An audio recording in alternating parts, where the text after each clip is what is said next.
근데 엔티노벨도 진짜 잘 나가던 시절이 있었는데 스즈미야루 맞아요. 이런 거 나오고 이럴 때 거의 우리나라에선 라이트 노벨의 대명사가 엔티노벨처럼 그래가지고 엔티노벨이 그냥 고유명사처럼 쓰였잖아요. 라이트 맞아요. 노벨을 말할 때 그냥 엔티노벨이라고. 그것도 사실 사연이 있었던 게 엔티노벨이 막 뜰 때 이제 각 언론사에서 도대체 이게 어느 정도 대박이냐 싶어가지고 편집부가 좀 문의를 했었는데 편집부에서 공식적으로 대답해줄 입장이 아니었어요. 그런데 마침 뉴타입 그때 신인 기자분이 전화를 받아가지고 이게 책이 어느 정도 팔린다고 사실대로 얘기를 했어요. 그런데 그게 적게 팔았으면 문제가 됐는데 그 인터뷰 하려고 했던 기자들이 생각보다 훨씬 많이 팔렸던 거예요. 그러니까 이게 라이트 노벨 시대가 그때부터 한국에서 열린 거예요. 책이 이만큼 팔린다는 걸 다 알아버렸기 때문에. 그래서 그때부터 경쟁자들이 이제 네. 우죽순처럼 생기기 시작하면서 한국에서도 진짜 라이트 노벨 서로 내려고 아니 냈다 진짜 하면은 엔티노벨 할 때는 라이트 노벨들이 일본에 없었죠, 별로. 괜찮은 거를 진짜 엄선해서 들여와가지고 맞아. 엔티노벨 라인업이 되게 좋았어요. 그래서 그 당시에는 저도 많이 봤던 게 여성들이 봐도 괜찮은 라이트 노벨 되게 많았는데 어느 순간부터 이제 너무 많이 들어오다 남성향으로 보니까. 가면서 모에기가 굉장히 많아졌어요. 그러면서 그러니까 너무 선별 없이 다 들어오니까 예. 볼 수가 없더라고. 그래서 그 뒤부터 안 봤던 것 같아. 어느 순간부터 볼 수가 음. 없는 장르가 돼버렸어. 여자들이. 근데 그거는 국내에 많이 들어와서가 아니고 일본 라이트 노벨 판도 자체가 좀 소설가가 되자 그 사이트에 많이 의존하다 보니까 그 사이트에 몰려드는 이제 소설가 지망생들이 성향이나 그런 것들이 너무 스트레이트하게 반영이 돼서 좀 그러니까 라이트 노벨을 보고 자란 세대가 라이트 노벨을 썼다. 그런 시대가 되었다고 하더라고요. 그러니까 사실 지금 생각해보면은 델피니아 전기나 이런 거는 라이트 노벨 왁구가 아닌 것 같아, 지금은. 네. 그죠? 근데 엔티노벨로 나오고 했었으니까. 거기서 나타날 수 있는 안 좋은 현상이 자기네의 좁은 시야만으로 이제 작품을 만들려고 하니까 좀 이제 스케일이 큰 독창적인 작품이 이제 못 나오고 이제 카피만 나오거나 아니면 그 중에 이제 완전 개인 역량에 의존이 돼서 가끔 나오는 이제 천재적인 사람들이 이제 시장을 이끌어 나가게 되고 나머지는 불쏘시개가 되는 그런 현상이. 불쏘시개. 그런데 그 불쏘시개 중에 이제 위험한 것들이 일본에서 그렇죠. 이제 하류층 남성들의 이제 성향을 과대표하게 돼버려가지고 좀 여성 비하라든가 이제 그런 것들이 더 강해지고 예전에는 이제 여성의 주인공인 남성향 그런 것도 있었는데 슬레이어즈 같은 것처럼 웃기는 거는 슬레이어즈 작가가 이제 슬레이어즈 본편 끝내고 나가지고 한동안 이제 대작을 안 썼다가 슬레이어즈 속편을 다시 쓰니까 요즘 라이트 노벨 한 번에 발라버리고 예, 상위권으로 다시 치고 올라온 거예요. 일단 글을 잘 쓰는 사람이 요즘 라이트 노벨 작가 중에 찾기가 힘들어요. 그죠. 네. 근데 옛날에는 좀 있었는데. 글을 글빨이. 쓰는 실력이 있는데 새로운 소재를 투입하니까 굉장히 신선하고 재밌었단 말이에요. 아, 나 근데 요즘 애니메이션 판이 원작을 라이트 노벨에서 엄청 바꾸죠, 일본은. 네네네. 진짜 이거를 왜 만들었지 싶은 것들도 너무 많아갖고. 근데 그게 코로나 시국에서 상당히 많이 지금 걸러지고 있어요. 그러니까 아무거나 막 만들던 시대가 이제 코로나 때문에 작품 납품 만들고 이런 걸 예, 축소시키면서 해외 그것도 못 주고 하다 보니까 그러다 보니 이제 망한 스튜디오도 소규모도 있고 그래서 이제 안 팔리는 걸로는 이제 내기가 좀 힘들다라는 게 마이너스적인 부분이고 반대로 귀멸의 칼날이 초대박을 내니까 이제 우리도 귀멸의 칼날 같은 걸 만들자 진짜 국민적으로 다 쓸어 담을 수 있는 그런 또 야망이 있어가지고 극과 극이 됐어요. 라이트 노벨 쪽은 이제 내리막이고 그런 소년 만화 계열로 진짜 대박인 걸 만들자라는 이제 그런 야망들이 다. 그나마 라노베 원작으로는 오히려 여성향 소설을 가져다가 남성 독자, 여성 독자 다 아우를 수 있는 그런 형태로 가공하는 게 인기를 끈다고 하더라고요. 지금 반다이에서 밀어주고 있는 86 같은 경우도 그 메카물이고 전쟁물인데 이제 작가는 여자분이죠. 귀멸의 칼날도 사실 공개는 안 되고 있지만 작가분이 여자분이다라는 거는 공공연한 사실이고 예. 그래서 이제 하주 남성 과대표가 됐던 이제 라이트 노벨 장르가 점점 이제 하락세로 들어서 하류 남성이라는 얘기하고 해도 돼요? 아, 그러니까 일본에서 쓰는 그 하류 사회라는 이제 뭐 베스트셀러가 돼서 나온 그 하류가 그 못 사는 하류라기보다도 이거 계층에서 이제 좀 불안정한 뭐 말 그대로 프리터라든가 이제 좀 그런 유. 프린터. 그 라노베 독자층 조사한 걸 작년에 봤는데 40대 남성이 제일 많고 그다음에 30대 여성이 또 많더라고요. 탑골. 네, 이제는 라이트 노벨의 도시가 익숙한 사람이 그 안에서 안심하는 콘텐츠를 계속 소비하는 그런 형태가. 그러니까 신규 유입이 없다는 거네. 네. 거의.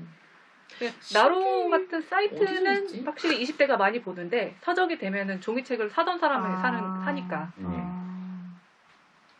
그래서 생각보다 라이트 노벨 독자들이 이제 나이가 좀 있다 이거죠.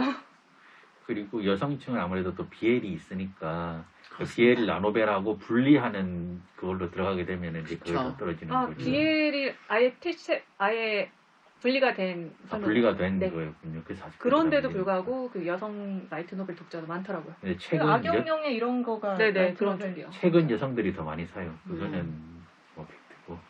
저도 온라인으로 그냥 디지털 북으로 그냥 구매를 하니까.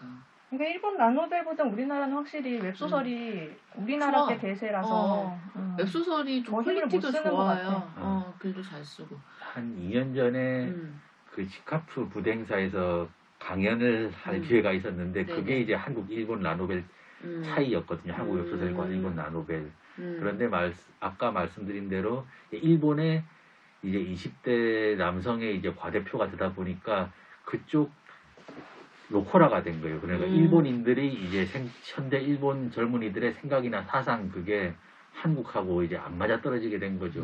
예전에는 작품을 더 보편적인 얘기를 쓰니까 한국이 일본이 됐든 미국이 됐든 어느 정도 이해가 가는 이제 그런 서사가 나오는데 완전히 이제 일본인이 아니면은 이해가 안 가는 그러니까 뭐 혐한도 나오고 극우도 나오고 예전에는 그런 게 이렇게 많지 않았잖아요. 그쵸. 진짜 갈라파고스 예, 완전 갈라파고스가 되는 건데 한국도 사실 한국 웹소설이 한국 특성에 맞춰가지고 그렇게 돼가고 있는데 단지 한국은 한류 콘텐츠가 기본으로 자리 잡고 있으니까 그 라인만 따라가도 해외에서 아직 먹히는 옛날 일본이 딱 그렇게 된 거죠. 옛날 일본 애니는 세계적으로 먹히는 게 있었으니까. 아니 글도 그렇고 라이트 노벨 얘기가 나와서 말인데 글도 그렇고 뭐도 그렇고 제가 이제 어쨌거나 옛날에 그런 일본 번역 소설 이런 거 많이 보고 자란 세대잖아요. 이게 그걸 갖다가 많이 보고 자랐으니까 제가 이번에 이제 기사를 쓰면서 저도 모르는 일본식 비문을 제가 기사에 어쩌다 보니 많이 이렇게 쓰고 있는 거예요. 근데 저 몰랐어요. 근데 이제 그 편집자님께서 지적을 해주시더라고요. 지적할 수 있는 사람이 있으면 네. 되는 거죠. 너 왜 이렇게 비문이 많니? 라는 얘기를 하시는데 내가 쓴 게 뭐가 비문이 많지? 뭐가 비문이지? 봤는데 이게 이제 대부분 우리가 접하는 게 우리가 너무 접하는 것 그쪽이니까. 자체가 막 예를 들어서 그 저랑 굉장히 친한 그 비욘세 작가가 있어요. 비욘세라고 작가가 있는데 그 친구가 얘기하는 것 자체가 그 친구도 이제 이런 일본학과로 나온 친구인데 그 친구가 이제 언니 배덕하다는 이 단어가 굉장히 많이 쓰이던데 이거 사실 비문 아니냐고. 전 처음 들었어요. 사실 그 단어를. 배덕감이 느껴진다. 뭐 배덕하다 배덕 이런 게. 있고 복흑. 그래서 이게 도대체 뭐냐 해서 그거 배신자의 배와 도덕의 덕자. 그래서 배덕하다는 거를 갖다가 표현을 그렇게 한 거가 아닐까라고 이제 우리끼리 그때 얘기를 하면서 마무리를 지었는데 이 배덕한 밤에 뭐 무슨 유희 뭐 이런 제목으로 해가지고 뭔가 많이 나오잖아요. 이거 특집을 해도 될 정도로 많죠. 그쵸. 막 여벌굴 쓰는 거, 요코가오. 이거를 여벌굴 우리나라 안 써. 정말 정말 싫어. 여벌굴. 그런 거랑 어머들 뭐 김씨들 막 이런 옆모습이라고 하면 돼. 네. 우리나라 여벌굴이란 말 안 써. 그런 거랑 막 등을 쫓아간다 그런 거. 결착. 그런 것도. 결착이라면 우리나라에 결판을 내지 결착을 뭐 이러지 않는데 로드 오브 히어로즈 이런 데도 결창이라 나와 병 타입이 걸려갖고 은근히 그런 게 많이 없었던 게 생각보다 전문 교정자가 최종 단계에 붙어가지고 아까 말씀하신 부분을 엄청나게 수정을 많이 했어요. 저희는 익숙한데 이제 문법적으로 안 맞는 그런 것들도 중간 과정에서 한번 수정 거치고 마지막에 또 한번 수정을 거치고 해서 뉴타입 쪽은 중학생 독자 눈높이에 맞는 문법을 항상 유지한다는 거를 기본으로 삼았고 마지막까지 그 부분은 관철이 잘 된 것 같아요. 그런데 저도 최근에 이제 뭐 용자 시리즈 이제 디자인 이제 집된 뭐 용자 로봇 디자인 웍스 DX라는 책을 번역을 했는데 사실 작년 이제 거의 말려 그러니까 연말 연시 부분이 다 맞춰가지고 번역을 한 책이었는데 그건 사실 돈 생각 안 하고 진짜 사심과 이제 취미로 번역을 한다고 생각을 해서 좀 돈이 많이 들어갔거든요. 그러니까 번역자를 잘 뽑은 거죠. 그러니까 투입 비용에 대해서 가성비. 가성비. 왜냐하면 그런 거에 그치. 전문 정보도 많이 알고 계시니까. 애정이 맞아, 있었기 맞아. 때문에 그런데도 불구하고 옷 탈자가 1쇄를 내니까 좀 발견이 아니, 돼서 그건 편집해서 잡아줘야지. 잡아야지. 자기는 못 본다고. 그래도 그 책이 다행인 게 2쇄까지 찍을 만큼 잘 팔려줬기 때문에 와. 2쇄 찍을 때 찍기 전까지는 다 고쳐서 또 그거를 예, 그래도 물론 열정이 추가 비용 있고. 없었습니다. 아, 이 가성비. 사실 그래도 그쪽은 출판사가 상당히 좀 여유 있게 스케줄을 좀 줬었고 그리고 비용도 사실 예, 크게 아쉽지 않았었어요. 그리고 개인적인 것도 있었고 사실 그런 게 이상적인 케이스인데 그런 경우가 적다고는 하더라고요. 아 근데 진짜 웹툰 쪽도 보고 있으면은 이거 한국어 제대로 편집 뭐라 그러지 교정이 안 된 경우 교정 안 너무 된 많이 경우 많죠. 봐갖고 의태 볼 때마다 요즘 좀 스트레스를 받아요. 말이 안 돼. 그 얼굴을 찌푸리는 걸 가지고 찌풀. 맞아. 아, 얼굴 찌풀 어, 찌풀 이렇게 나와요? 네. 찌풀. 그런데 신종원 거. 아니 되게 그러니까는 그런 의태어를 의성어처럼 쓰는 거죠. 아. 요즘 웹툰 작가들이. 근데 그것도 되게 좀 독자들이 그걸 보고 배운다고.